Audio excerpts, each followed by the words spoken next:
Hello, and welcome to another vlog.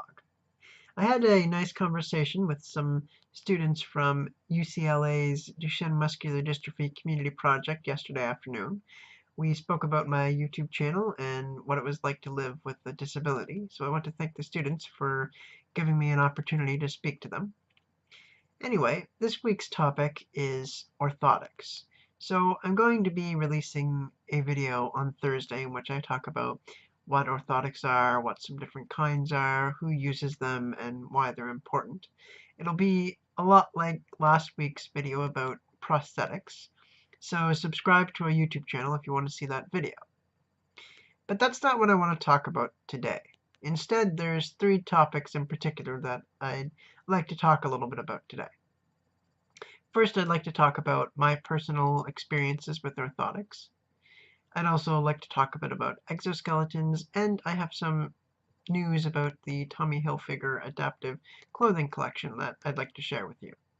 So let's jump right into it. So as you know, I have Duchenne muscular dystrophy, and one of the characteristics of Duchenne muscular dystrophy is that it gradually weakens my muscles.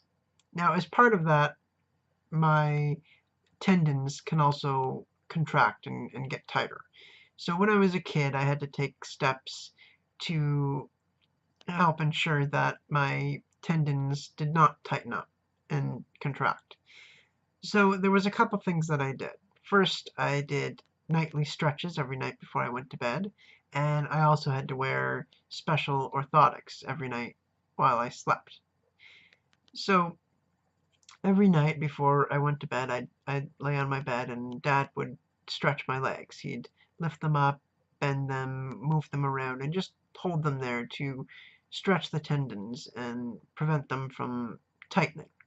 Now I hated these stretches because they didn't feel very good. They were very uncomfortable, and it was really a chore to do them. But I understood that they were important, so I let him do them, even though I didn't like them.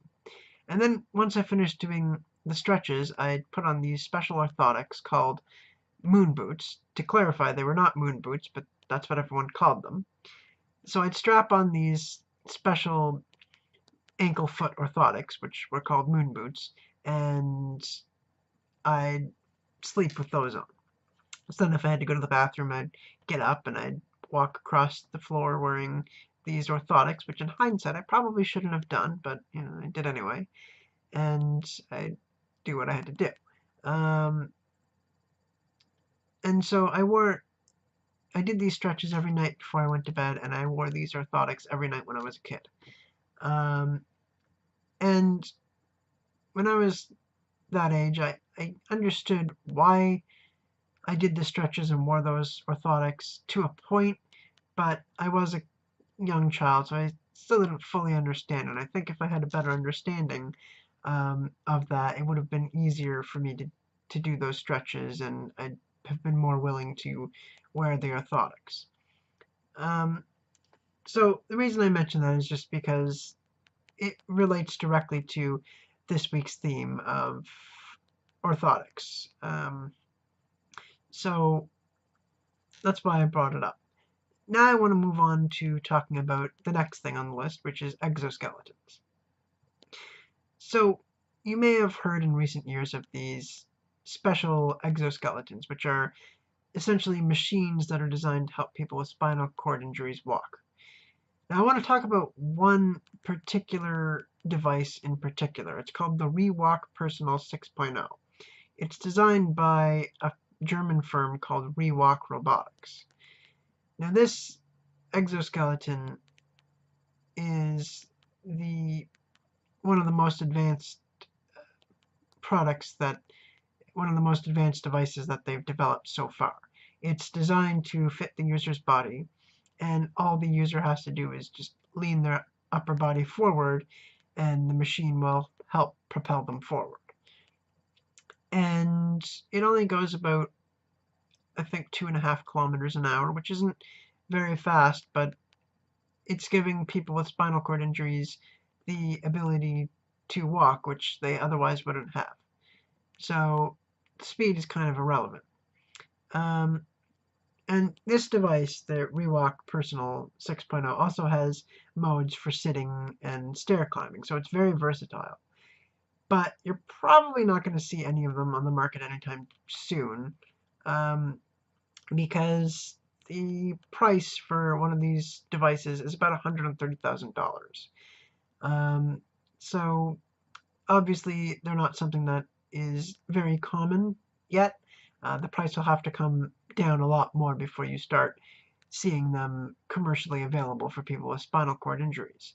But I'll include a link to the article about it because it's kind of neat to read the article. There's a diagram that kind of shows how the machine works, and then the article explains everything and talks a little bit about the history of some of the devices that they're based off of. These exoskeletons that they're using are based on a lot of military technology, some which is in use and some which never actually was put into use.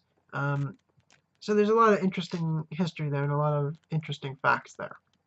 And although it may not directly relate to this week's theme of orthotics, there is definitely some relation there, which is why I'm talking about it. So now the last thing I want to talk about today is some exciting news about the Tommy Hilfiger Adaptive Clothing Collection. So you may remember back several episodes ago, I talked about adaptive clothing, and during the vlog that week I mentioned about the uh, Runway of Dreams Foundation and the Tommy Hilfiger Adaptive Clothing Collection, which at that point was for children. Well, Tommy Hilfiger has expanded the collection now. They did this about a month ago, so that it now does include clothing for adults. So that's pretty exciting that they've done that, because their goal is to make adaptive clothing mainstream, and now that they're available for both children and adults, I think they're definitely making strides in that goal, towards that goal. So that's exciting. It's something I actually meant to bring up a few weeks ago, but slipped my mind. So that's why I'm bringing it up today. I'm going to include a link to, I have a website that talks about some of the stretches that people with Duchenne muscular dystrophy have to do. So I'll include a link to that and a link to the article about the exoskeletons. And I'm also going to include a link to the Tommy Hilfiger Adaptive Clothing Collection. I encourage you to check out all three of those links because there's some really cool information there and some really informative stuff. So check those out, and if you want to see Thursday's video, subscribe to our YouTube channel. So thanks for watching, and see you on Thursday.